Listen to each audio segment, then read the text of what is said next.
History class taught us about the Industrial Revolution, when steam power changed how things were manufactured.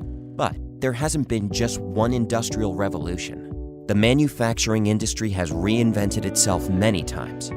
The first industrial revolution is the familiar one. Beginning in the late 18th century, manufacturers used steam engines and hydraulic power in factories to make production more efficient.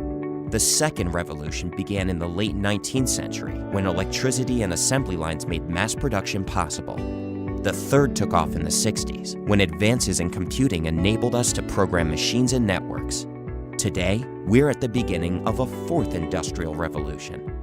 Industry 4.0 is about connecting the digital and physical worlds.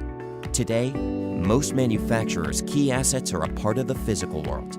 The workers, machines, tools, and inventories that drive both the production process and the end product that customers use every day.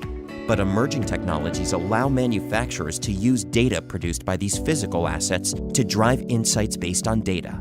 These technologies will enable the construction of new solutions to some of the oldest and toughest challenges manufacturers face in growing and operating their businesses.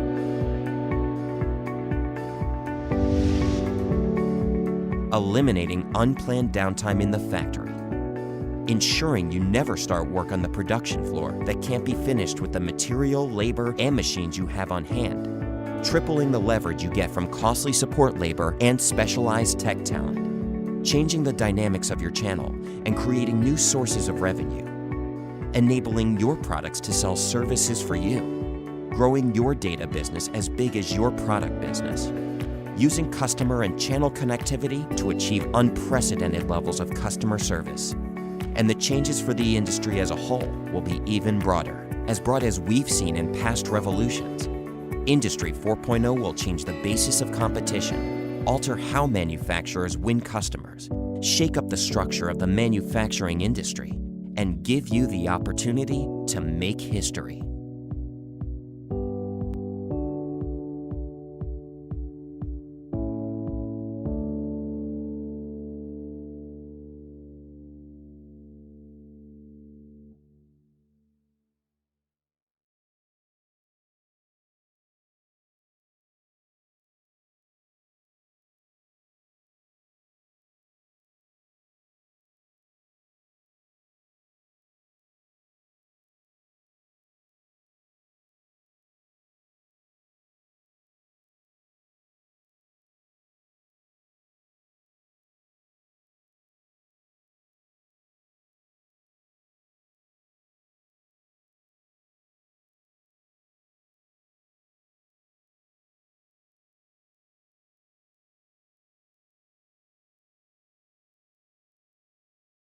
Mechanical engineering is a branch of engineering that focuses on the design, analysis, and manufacturing of mechanical systems. This major is highly math, especially calculus, and physics-based. One of the great things about mechanical engineering is that it is highly versatile in what you can do. Students who graduate as a mechanical engineering major can go into construction, automotive, heating and air conditioning, materials, robotics, work in the energy sector, combustion engines, and many more. Now, besides mechanical engineering classes, you'll take a little bit of everything basically. You have to take a few electrical engineering classes to learn about the basics of circuits and possibly some of the basics of electronics as well. You have to do a little programming and become decently proficient in MATLAB, which is a software that allows you to create plots and graphs and do complicated math way beyond what your graphing calculator can do. You'll possibly have to do a welding class, then of course you have to take about 2 years of math, mostly calculus, and about 1 year of physics. Now, the first main class of mechanical engineering would be statics, where you'll look at the physics of systems that aren't moving. This would be like looking at the forces and torques in something like a truss that holds up a bridge, where you have to analyze the forces that individual beams feel due to external forces. Then the next class would be dynamics, where you look at systems that are moving. It's similar to your high school physics class with projectile motion, momentum, energy, forces, and more, but is much more involved. You'll look at the motion of much more complex systems, have to find things like velocity, acceleration, energy, force, and more of different parts of that system. Then your third year, you'd even take a more advanced version of this class, where you look at these complex systems, but now in 3 dimensions. So as you can probably already see, mechanical engineering involves a lot of advanced physics. When you enter your third year, you'll take a course called Fluid Mechanics, and in this course you'll study the properties and mechanics of fluids such as air and water. This class is very calculus based. For example, you could study how the pressure of water changes as it flows through a set of pipes in a closed environment as height and pipe dimensions change. The principles to solve this are foundational for how your car brakes work. This class also includes the physics of how wind turbines work and why they are made the way they are so that they move as much as possible from any amount of wind. And you can analyze why different shapes are better or worse. And if airplanes interest you, you could even learn how wind flows over a wing to produce aerodynamic force, which also applies to car aerodynamics, which if optimized increases cars' MPG. You also take a class called Thermodynamics, which deals with the relations between heat and other forms of energy, such as mechanical, electrical, or chemical. In this class, you'll study the combustion engine, which applies to cars, boats, and aircrafts, and you'll learn these engines in great depth and see how they are constantly making adjustments to make them more efficient.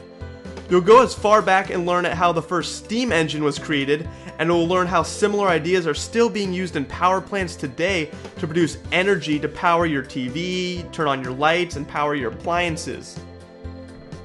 You'll then take a vibrations class where you'll analyze the mechanical vibrations that occur in different objects. Think about if you were to drop a metal object. When it hits the ground, you might observe or even hear it vibrating. Well, in mechanical systems like planes, cars, satellites, and more that are moving, but also contain parts like motors and engines that are also moving at very high speeds, it's important to analyze the system even down to the vibrations to ensure the system can withstand those vibrations that occur.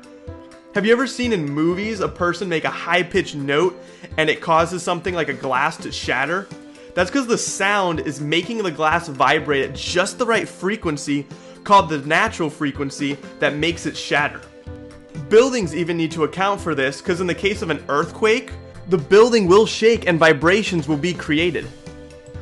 This is actually a building in Japan that was structurally built to withstand high winds and strong earthquakes from causing strong vibrations. One thing they did was put something called a tuned mass damper near the top of the building, which weighs 728 tons. And is something that is engineered to reduce mechanical vibrations that can actually save the building from destruction during natural disasters. In 1940, the Tacoma Bridge collapsed, and what they found afterwards was that vibrations occurred due to interactions between the bridge and the wind, which just kept amplifying until it fell apart. Like most mechanical engineering classes, this one is highly calculus based because you have to model very complex systems and motion. Then you'll take some design classes, and these are kind of a combination of materials engineering and mechanical engineering, where you'll look at the strength and durability of different materials, mechanisms, and structures. As a mechanical engineer, someone might tell you they need a certain motor to make 1,000,000 cycles without braking, or maybe they need it to run for 10 years without braking. This could even apply to just how much weight can a beam support before braking and how much stress is it subject to with a certain amount of weight. Now, there are a few concentrations within mechanical engineering. A few specific ones include heating and ventilation, air conditioning and refrigeration, or HVAC as it's called, then mechatronics and manufacturing. Now, HVAC goes into more vehicle and indoor comfort using your knowledge of fluids, thermodynamics, and heat transfer. An HVAC concentration leads to working on maintaining heat and ventilated air in something like a large commercial building, cars, apartment buildings, homes, hospitals, hotels, and more, where you'll have to understand how heat travels throughout the building and different materials. When you see those ducts in large buildings, those have to be carefully placed in order to ensure comfort throughout the whole building by knowledge of thermodynamics and airflow.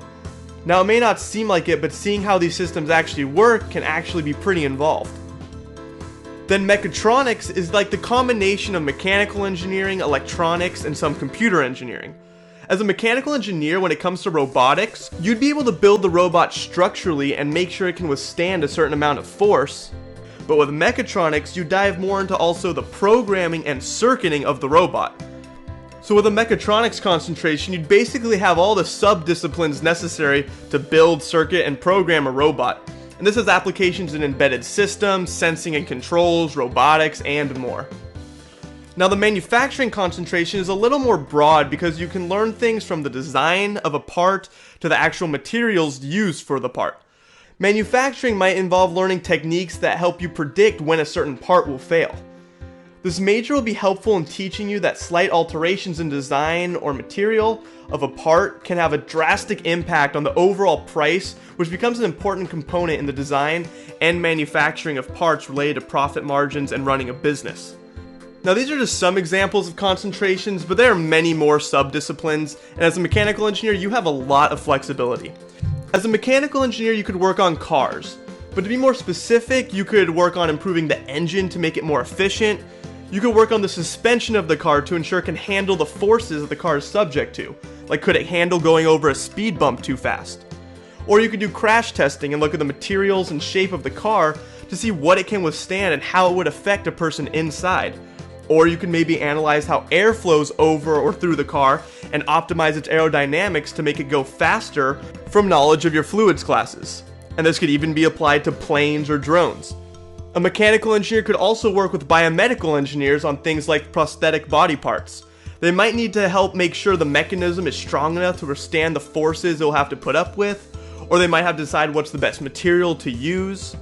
Mechanical engineers can also work on alternative forms of energy, like on wind farms, hydroelectric, solar, and more. They can work on satellites and use mechanics to analyze the vibrations during high acceleration, or they can use thermodynamics to analyze the temperature differences that the satellites go through as they orbit the Earth. They can work on robotics, weaponry, machines, and the list just goes on. As you can see, mechanical engineers really have no limits to what they can see in their career.